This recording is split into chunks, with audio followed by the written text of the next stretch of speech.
اور انہوں نے آپ کی والدہ سے کہا کہ تمہارا رونا اور پوجا وزاری کر کے دعا کرنا، اللہ رب العزت نے اس کو قبول کر لیا ہے اور تمہارے بیٹے محمد بن اسماعیل کی بینائی کو لوٹا۔ جب حضرت امام بخاری رحمۃ اللہ صبح بستر سے اٹھتے ہیں تو آپ وہاں جاتے ہیں روشن ابتدائی تعلیم حاصل کرنے کے بعد جب آپ علوم شریف 10 سال کو پہنچے تو من جانب اللہ آپ کے دل میں تحصیل علم حدیث کا شوق ہے۔ اس وقت بخارا کے محدثین کی درسگاہ میں ان کی مجلسوں میں حاضر ہو کر آپ علم حدیث حاصل کرنے لگے۔ 1 سال کا عرصہ گزرا، آپ کو 1,00,000 احادیث سند اور متن کے ساتھ ازبر اور حفظ، اور آپ کی ذہانت کا عالم ہے کہ جو بات سنتے تھے یا پڑھتے تھے وہ ہمیشہ کے لیے یاد آیا۔ یہاں تک کہ آپ 11 سال کی عمر میں اپنے استاد کی غلطیوں کی اصلاح بھی بخارا کے محدث کے زمانے میں آپ ان کا درسگاہ میں حاضر ہوئے اور انہوں نے ایک حدیث پڑھنے کے لیے سند کیسے ہی پڑھی۔ امام بخاری نے ان کو کہا کہ یہ سند غلط ہے۔ اس پر آپ کے استاد امام داخلی ناراض ہو گئے اور آپ کو بھری مجلس میں چھڑک دیا گیا۔ امام بخاری نے کہا کہ آپ اپنے اصل تعلیم کی طرف رجوع فرمائیں گے۔ امام داخلی درسگاہ سے اٹھے، کمرے میں گئے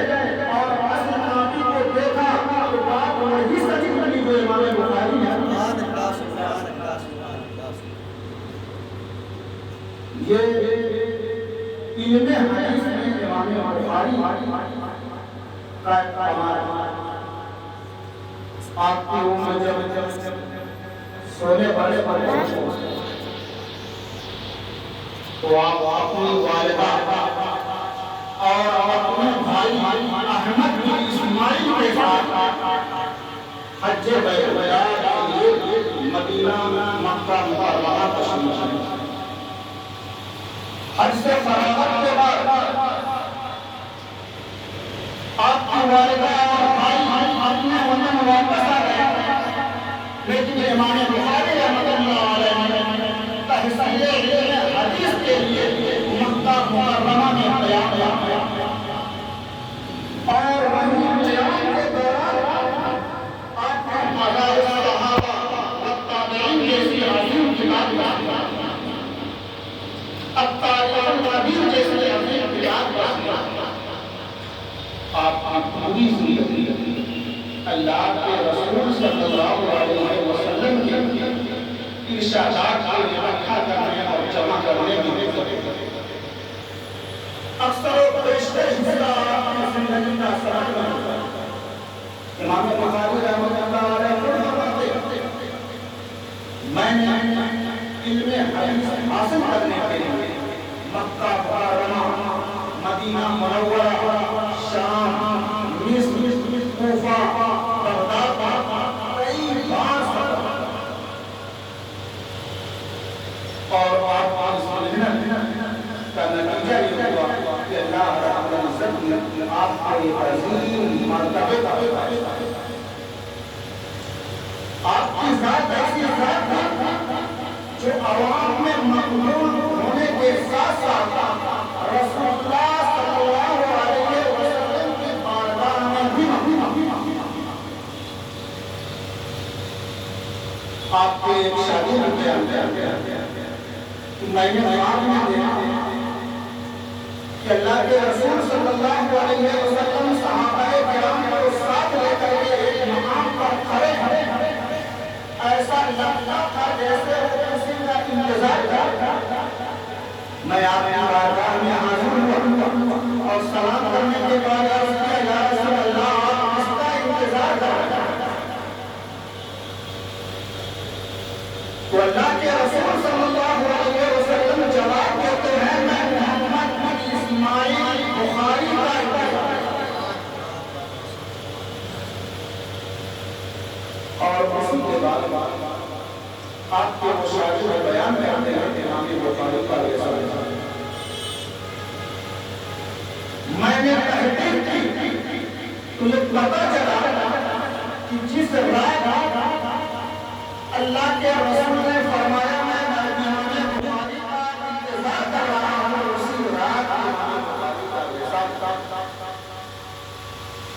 تو جس شخص کے استقبال کے لیے امام الانبیاء اپنے صحابہ کرام کے ساتھ موجود ہیں تو وہ ذات کتنی عظیم ہوگی اور رسول اللہ صلی اللہ علیہ وسلم کی بارگاہ میں کتنی مقبول ہوگی۔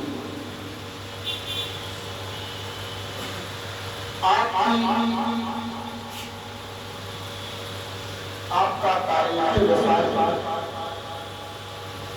ایک شوال کا 256 بروز سمرگنج سے پہلے راستے میں ایک خاتون نامی گاؤں تھا، اسی مقام پر آپ کا وصال ہوا اور وصال کے بعد جب آپ کو قبر انور میں رکھا گیا تدفین کے بعد آپ کے قبر انور سے مشکو عنبر کی خوشبو اور ایک لمبے عرصے تک وہ خوشبو آتی دور دراز سے لوگ اس آپ کے قبر کی مٹی کو لے جانے لگے کی وجہ سے قبر میں بیٹھا ہوا تھا۔ بعض لوگوں نے اس کے طرف سے ہماری بھیج تاکہ وہ قبر کی مٹی نہ گرے۔ امام بخاری رحمۃ اللہ تعالی کی ذات جس طرح اور خدا کے رسول صلی اللہ علیہ وسلم کی بارگاہ میں مقبول تھی، اسی طریقے سے انہوں نے ایک کتاب بخاری شریف کی تصنیف کی ہے، یہ بھی رسول اللہ صلی اللہ علیہ وسلم کی بارگاہ میں مقبول ہے۔ ایک واقعہ ہے ابو سعید منوسی رحمۃ اللہ علیہ کے شافعی مسلک تھے، امام شافعی رحمۃ اللہ تعالی علیہ تصنیف کرتا درس دیا کرتے تھے۔ آپ فرماتے ہیں کہ میں حرم کے اندر مقام ابراہیم کے پاس سویا ہوا تھا، میں نے خواب دیکھا